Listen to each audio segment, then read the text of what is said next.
Picture this. You walk into an Australian cafe, pull out a crisp $20 bill for a tip, and the barista looks at you like you've just offered them Monopoly money. Or worse, you casually mention owning a gun, and suddenly you're the main character in a crime documentary. I'm about to blow your mind with 7 things Americans do every single day that would get you arrested, fined, or just straight up judged in Australia. Number 5 will literally shock you. It involves something tens of millions of Americans consume daily that's either banned or heavily restricted down under. And trust me, when you hear about number 1, you'll understand why Australians think America is living in an alternate reality. Let's dive in. 7. Tipping culture. Keep your money, mate. All right, let's start with something that'll save you thousands of dollars a year. Tipping. In America, tipping isn't just expected, it's demanded. If you don't tip 20% at a restaurant, you're basically public enemy number 1.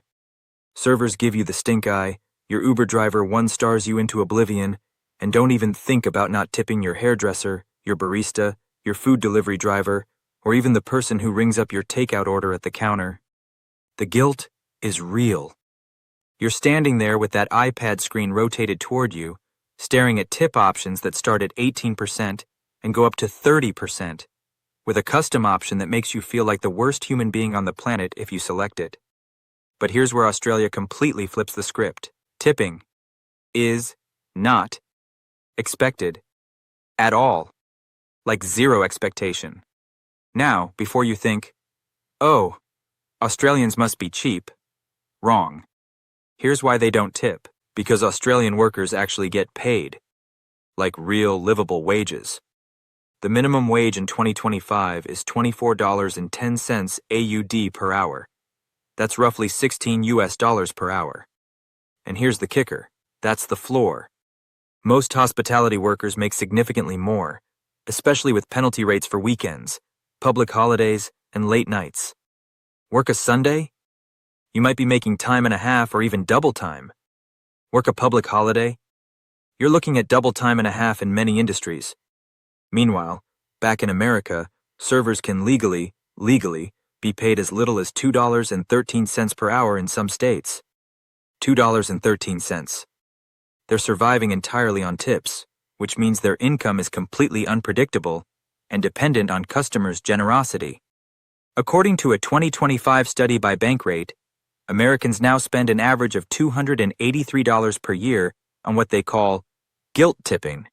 That's down from $453 in 2024, because people are finally starting to push back against tipping for literally everything. But in Australia, that's money you keep in your pocket.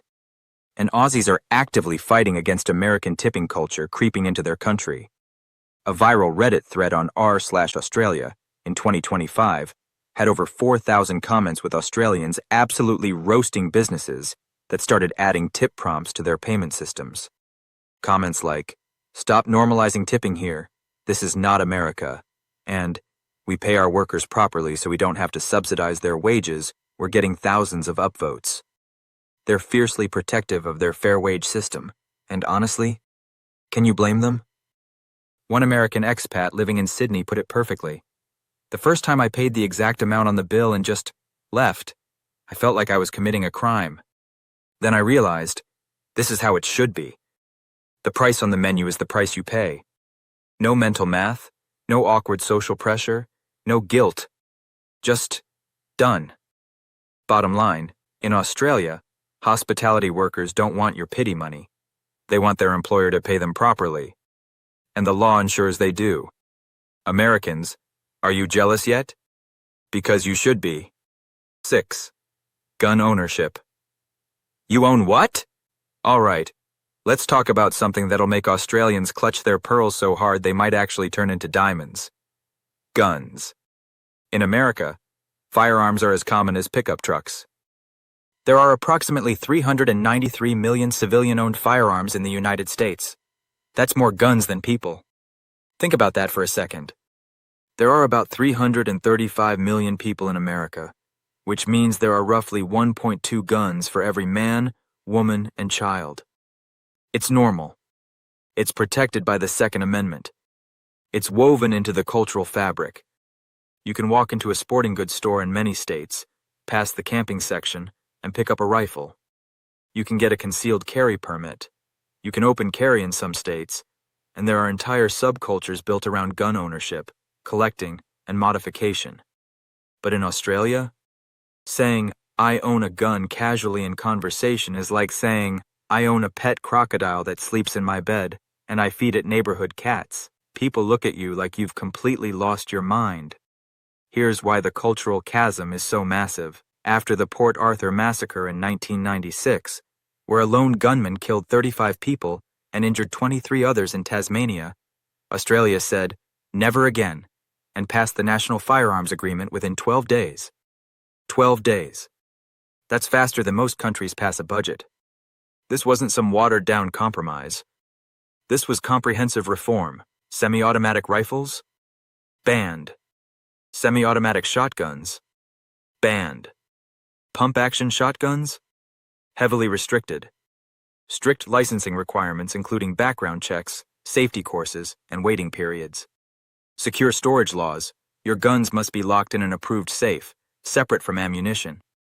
And here's what really blows American minds: the buyback program. Within 1 year, the Australian government bought back and destroyed over 650,000 firearms. People voluntarily turned in their guns. Can you imagine that happening in America? There would be riots in the streets. Now let's talk results. In 2023, Australia had a firearm death rate of approximately 0.9 per 100,000 people. The United States? A staggering 14.6 per 100,000. That's over 16 times higher. Age-adjusted firearm homicide rates in the U.S. are 33 times higher than comparable high-income countries. 33 times. If that doesn't make you pause, I don't know what will. And here's something that needs clarification. Australia hasn't had a public mass shooting event of that scale.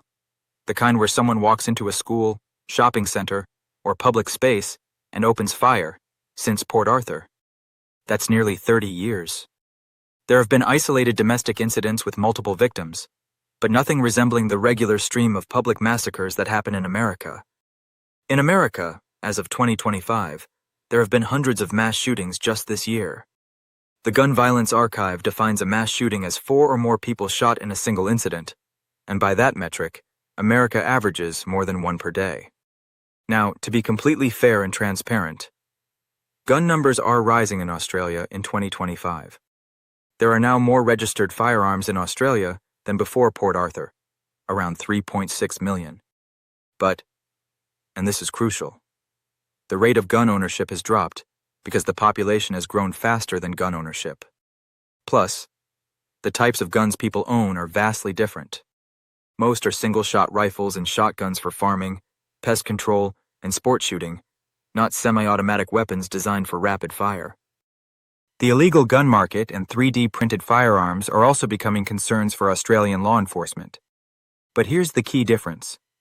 The culture is worlds apart. In America, guns are tied to identity, freedom, and self-defense. In Australia, guns are tools for specific purposes, heavily regulated, and the idea of self-defense as a legal reason to own a gun doesn't exist. You can't get a gun license in Australia by saying, "I want to protect my home." The authorities will literally reject your application. One American expat living in Melbourne summed it up perfectly. "I completely forgot guns were even a thing here. I don't think about them, I don't worry about them, and when I visit family back in the States, I'm genuinely anxious now." That's how safe it feels here. To Australians, American gun culture isn't just different, it's incomprehensible. The idea that mass shootings are just accepted as a tragic but inevitable part of life? That children do active shooter drills in schools? Unfathomable. 5. Banned food ingredients. Why American bread is illegal. All right, remember that hook at the beginning about something tens of millions of Americans consume daily that's either banned or heavily restricted in Australia? Here it is, and it's going to blow your mind. In America, you walk into any grocery store, grab a loaf of white bread, a box of colorful cereal, a bag of candy, or a bottle of soda without giving it a second thought. You've been eating this stuff your whole life. It's normal. It's everywhere. But here's the wild part. Take that same food to Australia, and customs might literally seize it at the border. Why? Because many of those ingredients are either banned outright or subject to much stricter regulations. I'm talking about food additives. The chemicals, dyes, and preservatives that are in thousands of American food products that Australia has either banned or heavily restricted under Food Standards Australia-New Zealand, FSANZ. Let me give you some examples that'll make you question everything in your pantry right now. Potassium bromate. This chemical is used in tons of American bread products, everything from burger buns to hot dog rolls to sandwich bread. It makes dough rise faster and look prettier. It's approved by the FDA. And it's also classified as a possible human carcinogen. That's right, cancer-causing. Australia banned it decades ago. So did the European Union, Canada, Brazil, and China. But America? Nope, still totally legal. Tens of millions of Americans consume products containing potassium bromate regularly without even knowing it. Brominated vegetable oil, BVO. This was used in citrus-flavored sodas and sports drinks to keep the flavoring from separating. Sounds harmless, right? Except it's also used as a flame retardant in plastics. Yes, you read that right. Flame. Retardant. The good news? As of July 2024, the FDA finally banned it after decades of mounting evidence. But for years, Americans were drinking flame retardant, while Australians were sipping BVO-free alternatives. Artificial food dyes, red dye number 40, yellow number 5, yellow number 6. Now here's where we need to be precise. These dyes are not banned in Australia. They're permitted by FSANZ. But here's the crucial difference. They're regulated much more strictly. In the European Union, products containing these synthetic dyes must carry warning labels like, may have an adverse effect on activity and attention in children. Many companies simply reformulate their products for the EU market using natural dyes instead, because who wants that warning label on their product? Australia doesn't require those same warning labels, but they do regulate maximum permitted levels more strictly than the US, and many Australian manufacturers have voluntarily reformulated to use natural alternatives because consumers demand it. Walk down an Australian cereal aisle, and you'll see noticeably duller colors. That's natural dyes, not synthetic ones. Studies have linked these synthetic dyes to hyperactivity in children, behavioral issues, and potential allergic reactions. American kids are consuming way more of these dyes on average than Australian kids, simply because they're in everything in the US with virtually no restriction. Azodicarbonamide, ADA. This is a dough conditioner used in bread, bagels, and baked goods. It's also used to make yoga mats and shoe soles. I wish I was joking. Australia banned it. The EU banned it. Singapore will literally jail you for using it. But the US?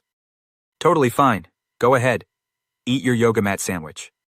Recombinant bovine growth hormone, RBGH. This is injected into dairy cows to increase milk production. It's banned in Australia, the EU, Canada, and Japan due to concerns about animal welfare and potential health risks to humans. But in the US, still widely used. Most Americans have no idea they're consuming milk from hormone-injected cows unless they specifically buy organic or RBGH-free products. So why the massive difference in food safety standards? It comes down to philosophy. The FDA in America takes an innocent until proven guilty approach. A chemical is assumed safe until there's overwhelming evidence it causes harm. The burden of proof is on regulators to prove something is dangerous. Australia and the EU take the precautionary principle. If they're not absolutely sure something is safe, especially with long-term exposure, they either ban it or regulate it heavily. The burden of proof is on the manufacturer to prove it's safe, not on the government to prove it's harmful. And here's something fascinating. Americans visiting or moving to Australia often report losing weight, having better digestion, clearer skin, and feeling more energetic, even when eating similar foods like burgers, pizza, and pasta. One American expat said, "I didn't change my diet. I still ate junk food. But I lost 15 pounds in 3 months and felt amazing. It wasn't the calories, it was the chemicals." Reddit is full of these stories. One user wrote, "I grew up eating Fruit Loops in the US. When I moved to Australia, I tried the same brand and the color was way duller. I looked at the ingredients, natural dyes instead of synthetic. And you know what? They tasted better. So yeah, that loaf of fluffy American white bread with potassium bromate? Illegal in Australia. That flame retardant soda? Banned as of 2024. Those bright synthetic dyes? Either heavily regulated or voluntarily replaced by manufacturers who know Australian consumers won't buy it. America's food supply isn't just different. It's a chemistry experiment that most other developed countries have opted out of. 4. Healthcare costs. Wait, you paid how much? Okay, buckle up, because this one is going to make you angry. Let's talk about healthcare, specifically how much it costs to simply not die in America versus Australia. In 2025, the average American spends $12,555 per year on healthcare. Let me say that again, in case you didn't catch it. $12,555 per person, per year. Australia? $6,931. That's almost half. Americans are paying nearly double what Australians pay for healthcare. And here's the kicker. Australia ranks higher in healthcare quality, access, and outcomes according to Commonwealth Fund rankings. America? Dead last among comparable high-income nations, despite spending the most money. Let me give you some real-world examples that'll make your blood boil. In 2025, healthcare professionals on Reddit compared medication prices across the US, Australia, and other countries. One commonly prescribed medication for acid reflux costs $750 for a 3-month supply in America. In Australia, $6.70. The same medication, made by the same company.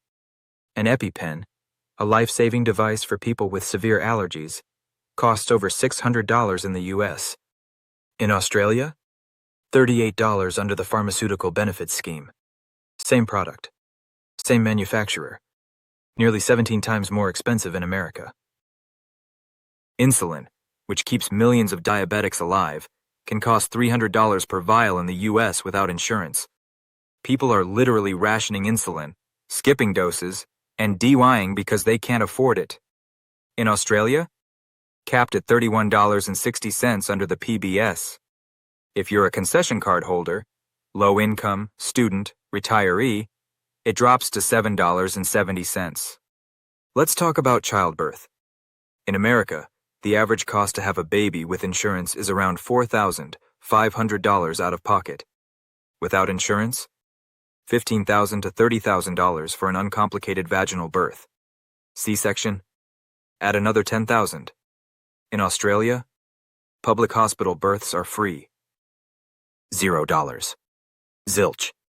You walk in pregnant, you walk out with a baby, and the only bill you get is for parking. Even private hospital births with all the bells and whistles cost a fraction of American prices. Now, how is this possible?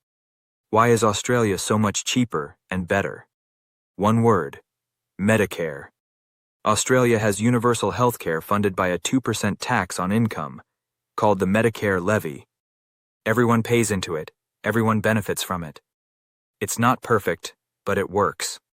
Americans, on the other hand, navigate a nightmare of premiums, monthly payments just to have insurance, deductibles, the amount you pay before insurance kicks in, often thousands of dollars, co-pays, what you pay at every doctor visit, even with insurance, co-insurance, the percentage you pay even after meeting your deductible, out-of-network fees, if you see the wrong doctor, insurance might not cover it at all, and my personal favorite, claim denials, where insurance just decides not to pay for something your doctor says you need. It's deliberately complicated, so you give up and just pay.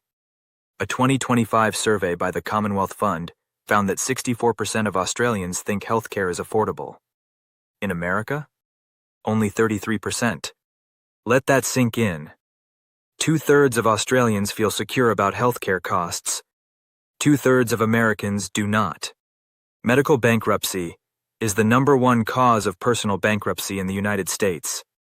Over 500,000 American families declare bankruptcy every year due to medical bills.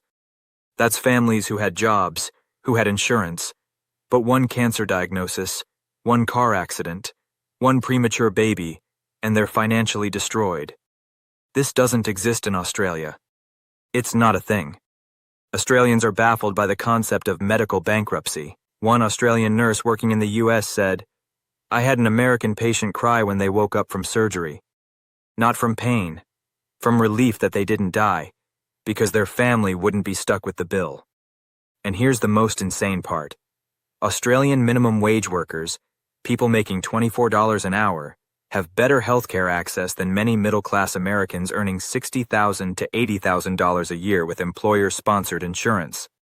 Let me repeat that. A teenager working part-time at McDonald's in Australia has better, cheaper healthcare than a licensed teacher or nurse in America. That's not a flex on Australia. That's a damning indictment of the American system. Australians visiting the US are terrified of getting sick or injured. They buy travel insurance policies that cost more than their flights, specifically covering medical emergencies, because they've heard the horror stories. One Australian woman said, "I sprained my ankle in Los Angeles and refused to go to the hospital. I iced it in the hotel and hobbled around for 3 days because I was scared of a $20,000 bill." Meanwhile, Americans are crowdfunding cancer treatments on GoFundMe. Think about that. We've normalized begging strangers on the internet to stay alive. Australia's system isn't perfect.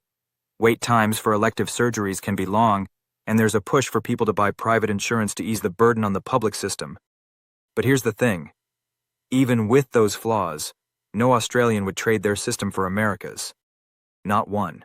3. Portion sizes. That's not a meal. That's a week's worth. All right, let's talk about something that seems innocent but is actually insane when you stop and think about it.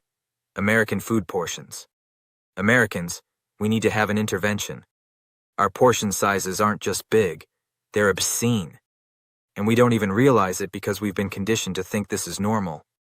When Australians visit the United States for the first time, they experience genuine culture shock at restaurants.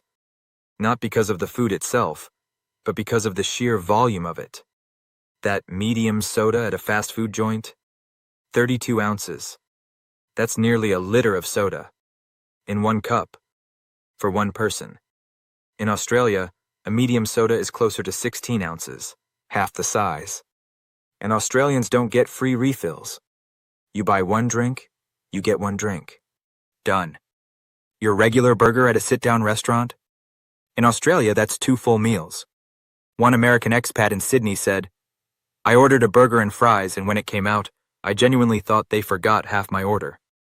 Then I ate it and I was stuffed. That's when I realized American portions had warped my sense of normal."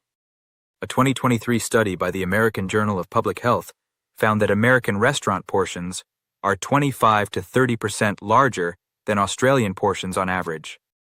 Fast food? Even worse. A medium fry at McDonald's in the US has 30% more calories than in Australia. And it's not just fast food. Sit-down restaurants in America have this toxic culture of value. The bigger the portion, the better the deal. Cheesecake Factory portions are legendary for being so massive, they're literally spilling off the plate. One entree can easily hit 2,000 calories, an entire day's worth of food for most adults. Australians are used to reasonable portions. You order a meal, you eat it, you feel satisfied but not comatose. Americans are used to free unlimited refills on soda, all-you-can-eat buffets, bread baskets before the meal, appetizers that could feed a family, supersizing everything. One Australian visitor to the US wrote on Reddit, "I ordered a coffee at Starbucks in New York, just a regular coffee, and they handed me what I can only describe as a bucket. I thought it was a prank. It was 16 ounces. In Australia, a regular coffee is like 8 ounces, maybe 10. I couldn't even finish it. It got cold before I was halfway through." And here's where it gets serious. The United States has one of the highest obesity rates in the developed world, 42% as of 2025. That means more than 2 out of every 5 American adults are clinically obese. Australia? 31%. Still high, still a public health concern, but significantly lower. And before anyone jumps in with correlation isn't causation, Multiple studies have directly linked portion sizes to obesity. When you're served more food, you eat more food. It's that simple. Our brains are wired to finish what's on the plate. It's called the completion compulsion, and American portions exploit that evolutionary wiring. Here's another layer to this. Waste. Australians see American portion sizes as not just unhealthy, but wasteful. The United States throws away 40% of its food supply every year, 133 billion pounds of food. Meanwhile, millions of Americans are food insecure. The clean your plate mentality is stronger in America too, because of the post-Depression and post-World War II generation passing down values of not wasting food. But that cultural value is now working against us because the portions are so huge that cleaning your plate means overeating. In Australia, it's totally normal and socially acceptable to leave food on your plate or ask for a takeaway container. There's no guilt, no judgment. One Australian woman said, "In America, I felt like I was committing a crime if I didn't finish everything." The server would ask, "Was something wrong with the food?" "No, I'm just full." "Why is that weird?" And here's the truly mind-blowing part. Americans often think Australian portions are small or stingy, but they're not. They're normal by global standards. America is the outlier, not Australia. So yeah, if you're an American visiting Australia, order one meal and see how you feel. Don't double order because you think you'll be hungry. Trust me, you'll be fine. And your waistline will thank you. 2. Freedom of speech and hate speech laws. All right, now we're getting into controversial territory. Let's talk about freedom of speech and how America and Australia have wildly different ideas about where the line should be drawn. Americans love to talk about the First Amendment. It's sacred. It's foundational. You can say almost anything in the United States. Offensive jokes, controversial political opinions, inflammatory rhetoric, and it's constitutionally protected speech. Even outright hate speech is often protected, unless it incites imminent violence. American courts have ruled over and over again that the government cannot punish speech just because it's offensive, hurtful, or even vile. The marketplace of ideas, freedom of expression, the right to dissent, it's baked into American identity. But Australia? They draw a hard, legally enforceable line. Australia has strict hate speech and defamation laws that would make most Americans' heads explode. Section 18C of the Racial Discrimination Act makes it illegal to offend, insult, humiliate, or intimidate someone based on race, color, or national or ethnic origin. You can be fined, sued, or in extreme cases, even face criminal charges. Americans hear that and immediately think, but what about free speech? That's censorship. That's authoritarian. Australians respond, what about not being a bigot? What about protecting people from harm? Your freedom to speak doesn't override someone else's right to dignity. Let me give you a real example. In 2011, Australian columnist Andrew Bolt was sued under Section 18C for articles he wrote questioning the identity of light-skinned Aboriginal people. The court ruled that his articles breached the Racial Discrimination Act. He lost. In America, that same speech would be protected under the First Amendment, no question. Another case, in 2017, 3 Queensland University students were found to have breached Section 18C for comments made in a private Facebook group mocking Indigenous Australians. Private group. Still illegal. Still punished.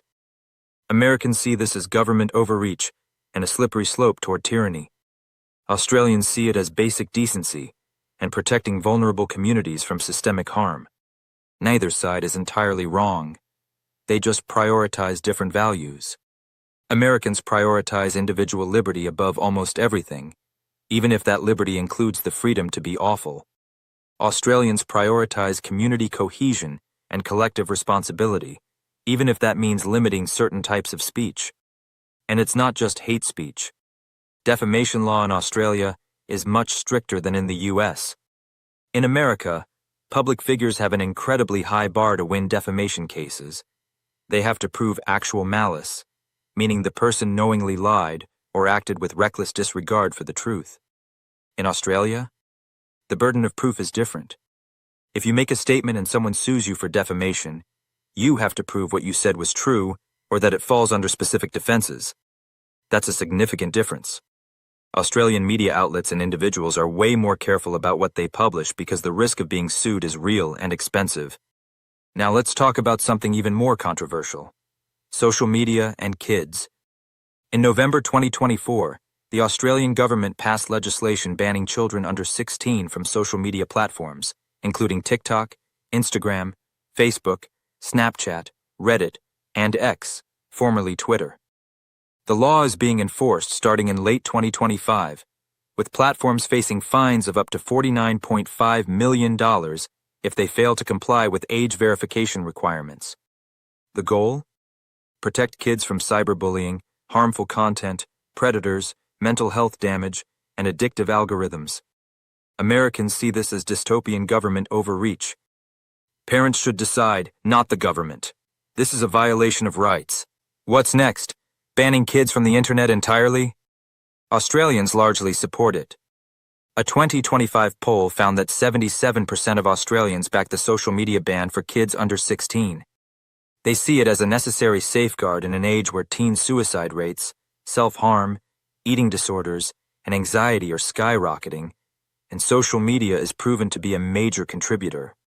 One Australian parent said, "I don't care if my teenager thinks I'm ruining their life.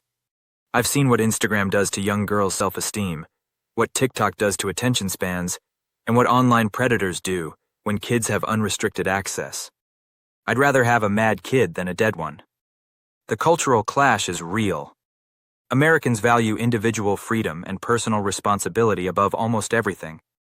The attitude is, freedom is risky, deal with it. Australians value collective safety and believe the government has a role in protecting people, especially children, even if that means restricting certain freedoms. Neither philosophy is inherently right or wrong. They're just fundamentally different ways of organizing society. But if you're American and you move to Australia, be prepared. You can't just say whatever you want without consequences. And that's by design. 1. Prescription medication prices. The most American scam. And finally, the number one thing that's normal in America, but absolutely insane in Australia: prescription drug prices. This is, hands down, the biggest scam in the American healthcare system. Americans are getting fleeced. Legally, systematically, ruthlessly fleeced. And most people don't even realize how bad it is until they see the prices in other countries. Let's start with some comparisons that'll make your jaw hit the floor. A 2025 study by the Australia Institute compared prescription medication prices for the same drugs, same dosages, same manufacturers. EpiPen, life-saving auto-injector for severe allergic reactions. United States, $600 and up for a 2-pack. Australia, $38. That's 16 times more expensive in America. Insulin, keeps millions of type 1 diabetics alive. United States, can cost up to $300 per vial without insurance. Australia, capped at $31.60 under the Pharmaceutical Benefits Scheme. Concession card holders, $7.70. Same medication, made by the same companies. 10 to 40 times more expensive in the U.S. Common blood pressure medication, taken by millions of Americans. United States, $120 per month. Australia, $6.70, 18 times more expensive. Asthma inhalers, United States, $300 and up. Australia, $41, 7 times more expensive. I could keep going. Antidepressants, cholesterol medications, cancer drugs, antibiotics. Across the board, Americans are paying 10 to 50 times more than Australians for the exact same medications. Now, you might be thinking, okay, but Australia must have worse access or longer wait times, right? Wrong. Australians have better access to medications than Americans do. There are no pre-authorization hoops to jump through with insurance. Your doctor prescribes it, you pick it up at the pharmacy, you pay the PBS price, done. So why is America so obscenely expensive? Here's where we need to update the story. For decades, The United States was the only developed country in the world where Medicare, the government program for seniors, was legally prohibited from negotiating prescription drug prices. That ban was the result of pharmaceutical industry lobbying. They spent billions to make sure they could keep charging whatever they wanted. Then in 2022, the Inflation Reduction Act finally gave Medicare limited negotiating power. By 2025, they're negotiating prices on just 10 high-cost drugs, with those negotiated prices taking effect in 2026. 10 drugs out of thousands. Meanwhile, Australia has the Pharmaceutical Benefits Scheme, PBS. The government negotiates directly with pharmaceutical companies for everything. Every single medication. If a drug company wants to sell in Australia, they have to agree to reasonable pricing, or the government won't list their drug on the PBS, which means no one will buy it because it won't be subsidized. It's collective bargaining at a national scale. And it works. The result of America's decades-long ban and current limited negotiation? Americans are rationing insulin. Diabetics are skipping doses, cutting pills in half, or buying insulin from Canada or Mexico because they literally can't afford it in the US. People are dying from rationing life-saving medication. This is not hyperbole. This is documented reality. One American endocrinologist working in Australia said, "I had a patient actually cry, when I told them their insulin prescription was going to cost $31.60. They thought I was joking. Back in the States, that same prescription was costing them over $300 a month, and they were skipping doses to make it last longer. They'd been slowly poisoning themselves because they couldn't afford to live. And it's not just individuals suffering. The American healthcare system spends more on drugs than any other country and gets worse outcomes. Life expectancy in the US is lower than Australia despite spending more money. Why? Because people can't afford their medications, so chronic conditions go untreated, and they end up in the emergency room with preventable crises. Here's another layer of insanity. Pharmaceutical companies spend more money on marketing and advertising in the US than they do on research and development. You've seen the ads. Happy people running through fields, playing with grandkids, all while a voice rapidly lists side effects including death. Those ads are illegal in almost every other developed country. Only the US and New Zealand allow direct-to-consumer pharmaceutical advertising. Why? Because it works. It creates demand. Patients go to their doctors and ask for specific brand-name drugs they saw on TV, even if a cheaper generic would work just as well. And doctors, pressured by time and patient satisfaction scores, often prescribe it. The whole system is designed to extract maximum profit from sick people, and Americans have been conditioned to accept it as normal. Australians look at American drug prices and think we've collectively lost our minds. And honestly, they're not wrong. One Australian pharmacist said, "I had an American tourist come in with a prescription for cholesterol medication. They asked how much it would cost. I said $6.70. They asked if that was a copay. I said no, that's the full price. They stood there in silence for a solid 10 seconds and then said, I pay $90 a month for this in America. Then they just laughed. Like, what else can you do? What else can you do, indeed? So there you have it. 7 normal American things that are absolutely insane in Australia. Let's recap. Number 7. Tipping culture. Americans subsidize wages with guilt. Australians pay workers properly from the start. Number 6. Gun ownership. America has more guns than people. Australia locked it down after one massacre and hasn't had a public mass shooting of that scale since. Number 5. Food additives and regulations. America allows chemicals that Australia and much of the world have banned or heavily restricted. From yoga mat bread to flame-retardant sodas to synthetic dyes. Number 4. Healthcare costs. Americans pay double for worse care. Australians have universal health care and don't go bankrupt from medical bills. Number 3. Portion sizes. American meals are massively oversized, fueling obesity and waste, while Australia serves normal-sized meals by global standards. Number 2. Free speech and regulations. America protects almost all speech, including hate speech. Australia draws legal lines to protect dignity, and has banned kids under 16 from social media. Number 1. Prescription drug prices. Americans pay 10 to 50 times more for the same medications, and even though Medicare can finally negotiate on a handful of drugs, Australia negotiates everything for everyone. Neither system is perfect. Australia has its own serious issues. Housing affordability is in crisis. Cost of living is skyrocketing. Wages haven't kept pace with inflation in many industries. Wait times for some medical procedures can be frustratingly long. And yes, there are spiders the size of dinner plates and snakes that can kill you in minutes. But when it comes to these 7 things, Australians and Americans are living in parallel universes with completely different priorities, values, and outcomes. So here's my question for you. Which system would you rather live in? Be honest. Drop a comment below. And Americans, which one of these blew your mind the most? My bet is on either the healthcare costs or the prescription drug prices, because those are the ones that literally hit your wallet the hardest. If you made it this far, you're a legend. Smash that like button, subscribe if you haven't already, and hit the notification bell so you don't miss future videos where we dive deep into cultural comparisons, systems, and the stuff that really matters. Thanks for watching, and I'll catch you in the next one. Now if you'll excuse me, I'm off to enjoy my $6 medication and reasonably sized coffee.